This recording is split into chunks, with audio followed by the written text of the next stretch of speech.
Hello বন্ধুরা, good morning. আশা করছি সবাই খুব ভালো আছো। আমিও খুব ভালো আছি। আর আজ হলো আমাদের দার্জিলিংয়ের সেকেন্ড ডে, তাই চলে এসেছি আমাদের পার্ট টুর ভিডিও নিয়ে। এবার আমরা আজকে যাব এখান থেকে সাইট সিন করতে। দার্জিলিংয়ের অনেকগুলো জায়গা আমরা আজ ঘুরে দেখব। তো চলো দেখা যাক, তোমাদের সাথে সবটা শেয়ার করব, দেখতে থাকো পুরো ভিডিওটা। তো আমরা ড্রাইভারের ইনস্ট্রাকশন অনুযায়ী ভানুভবনের সামনে চলে এসেছি। এখান থেকেই সমস্ত জায়গা সাইট সিন করার গাড়ি ছাড়ে। যতজন ঘুরতে আসে এখানে প্রত্যেকেই এখান থেকে গাড়ি করেই ঘুরতে যায়। আর ম্যাল থেকে এই ভানুভবনের রাস্তা মাত্র 5 মিনিট। এই চলে এসছে আমাদের গাড়ি, আমরা এখন যাচ্ছি রোপওয়ের উদ্দেশ্যে। বিশাল লাইন পড়ে গেছিলো দেখুন জাস্ট। আর সব থেকে মজার হচ্ছে এখানে ঝালমুড়ি। একটা ঝালমুড়ি কত জানেন? গেস করুন তো। 50 টাকার। মানে ভাবা যায় আমাদের 10 টাকা তো ওর থেকে বেশি মশলা মুড়ি দেয়। আমরা মশলা মুড়ি খেয়েছি, ম্যাগি খেয়েছি, ম্যাগির প্লেটও 50 টাকা। পাহাড়ে এসে ম্যাগি না খেলে হয় বলুন? দারুণ ছিল টেস্টটা, সত্যি। রোপওয়ে টিকিটের মূল্য বাচ্চাদের জন্য 130 আর বড়দের জন্য 260 এক একজনের। কী পরিমাণে যে লাইন বেড়েই চলেছে তা বলার বাইরে। দেখলেন তো ভিডিওতে, আমাদের পেছনে কম করে 200 জনের ওপরে লোক দাঁড়িয়েছিল, আর সামনে তো ছিলই। এই জন্যই আমাদের ড্রাইভাররা বলে দেয় একটু সকাল সকাল বেরোতে, যাতে আমরা তাড়াতাড়ি লাইনে গিয়ে দাঁড়াতে পারি আর টিকিটটা কেটে নিতে পারি। তো অনেকক্ষণ লাইনে দাঁড়ানোর পর অবশেষে আমাদের পালা এসছে। আমরা আস্তে আস্তে সামনে এগিয়ে এসেছি। এবার আমরাও রোপে উঠব। এখান থেকে আমরা যাব আশেপাশের সমস্ত ভিউ দেখতে দেখতে চা বাগানের দিকে। নিচে রয়েছে চা বাগান। উঠে তো পড়েছি, কিন্তু মনের মধ্যে প্রচণ্ড ভয় কাজ করছিল, বিশ্বাস করুন। আশেপাশের এই মনোরম দৃশ্যটা আর তার সাথে আমার প্রচণ্ড এক্সাইটমেন্ট, সবটা মিলেমিশে আমাকে সবটা ভুলিয়ে দিয়েছিল।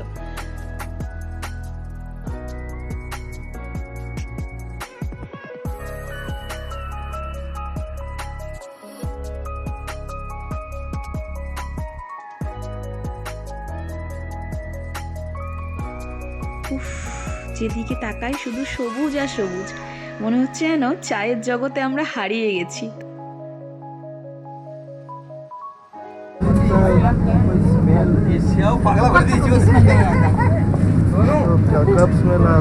उसका ऊपर ऊपर का सबसे ऊपर का ग्रीन है ना, सबसे ऊपर का दोपहर वो तोड़ने के बहुत आदमी है ना, वो तोड़कर फैक्ट्री देना पड़ेगा। फैक्ट्री में प्रोसेस होता है उसका।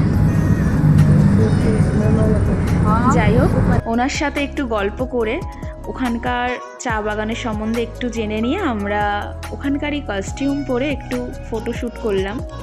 চারপাশটা ঘুরে ঘুরে দেখছিলাম। অনেক ফটো, অনেক ভিডিও আমরা ক্যাপচার করেছি ওখান থেকে। তারপরে আমরা আবার চলে এসেছি ওপরে। ওখান থেকে আমরা আবার যাব আমাদের নেক্সট পয়েন্টে। আর একটা কথা, টিকিটটা কিন্তু অবশ্যই রেখে দেবেন যত্ন করে, কারণ ওপরে আসার সময় টিকিটটা ওনারা দেখেন। আমরা চলে এসেছি দার্জিলিং জুতে। এখানে টাইম সকাল 8:30 থেকে বিকেল 4টে পর্যন্ত। এখানে টিকিট প্রাইস হলো এক একজনের 110 করে, আর ক্যামেরা থাকলে আরও 10 টাকা। বসবো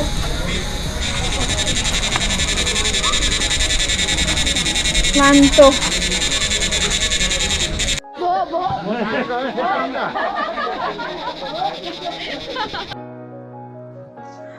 জুতে জঙ্গলের ফিলিংসের জন্য এখানে আর্টিফিশিয়াল সাউন্ডও কিন্তু দেওয়া রয়েছে।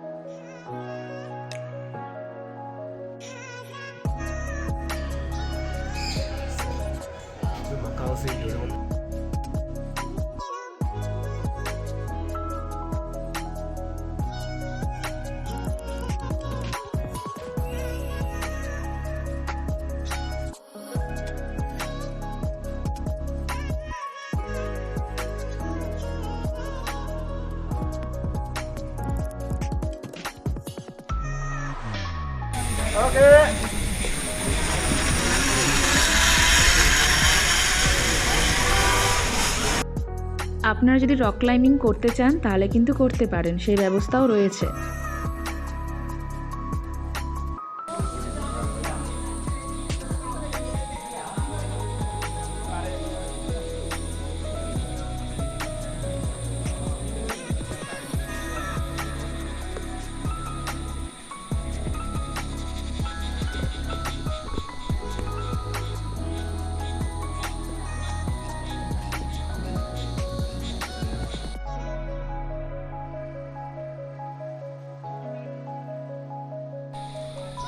জু থেকে মিউজিয়াম যাওয়ার পথে আমরা একটা মন্দির দেখতে পেলাম।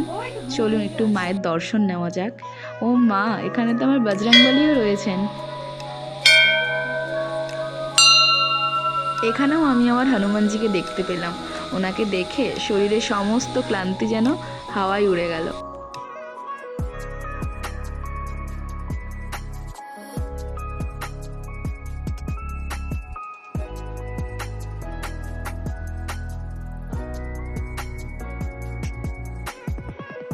আমরা মিউজিয়ামের সামনে চলে এসেছি, কিন্তু প্রচণ্ড খিদে পেয়ে গেছে।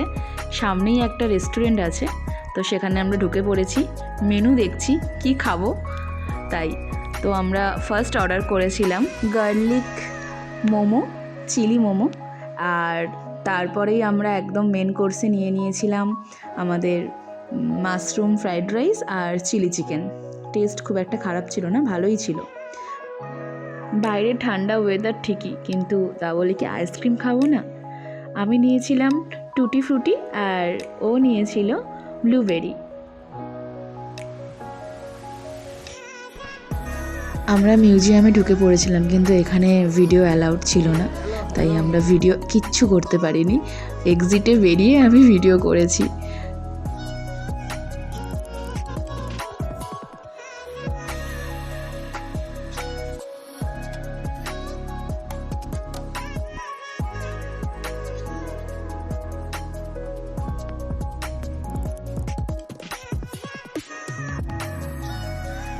আমরা জু আর মিউজিয়ামের সব কিছু দেখা কমপ্লিট করে এবার যাচ্ছি পিস পাগোডা, জাপানিজ বুদ্ধ মন্দিরের দিকে।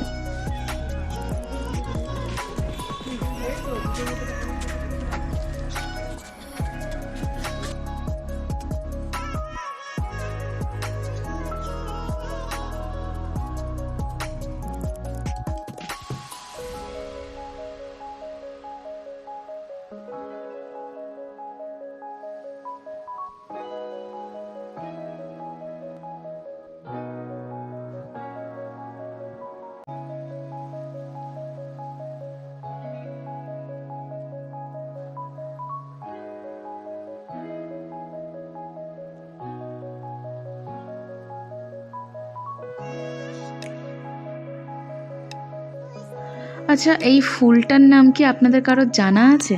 কি সুন্দর দেখতে, আমাদের জানা নেই। যদি আপনাদের জানা থেকে থাকে তাহলে অবশ্যই কমেন্ট করে জানাবেন।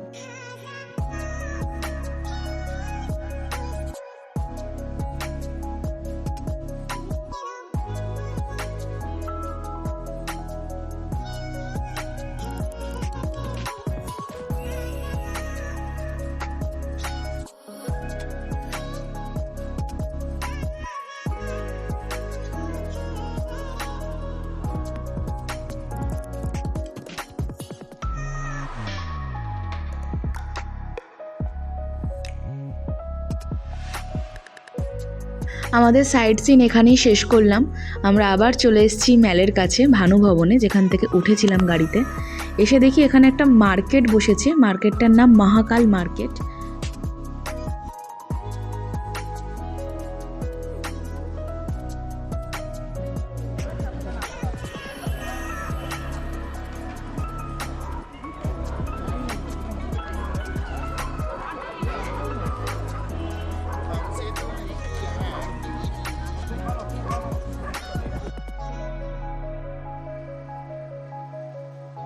আস্তে আস্তে দুপুর গড়িয়ে সন্ধে হচ্ছে, আর ঠান্ডাটাও বেশ বাড়ছে।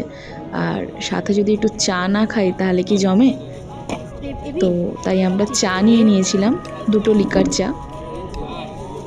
আর এই যে পাশের জিলিপির প্যাঁচের মতো দেখতে যেটা রয়েছে না, এটার নাম হলো সেল রুটিস।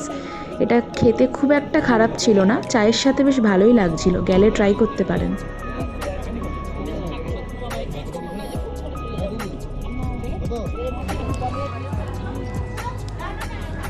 এই যে লাফিং বুদ্ধটা দেখছেন, এ এখন এখানে বসে ঘাড় নাড়ছে। আমি ওকে নিয়ে নিলাম আমার বাড়িতে ঘাড় নাড়ার জন্য। আমরা হোটেলে ফিরে অনলাইনে বিরিয়ানি আর বাটার চিকেন অর্ডার করে দিয়েছিলাম। তো যাই হোক, এ অবধি ছিল আমাদের পার্ট 2 ভিডিও। ভালো লাগলে পুরো ভিডিওটা লাইক, কমেন্ট আর সাবস্ক্রাইব করতে ভুলবেন না। ততক্ষণের জন্য সকলকে টাটা। সবাই সুস্থ থাকবেন, ভালো থাকবেন আর আমাদের পরের ভিডিওর জন্য অবশ্যই অপেক্ষা করবেন।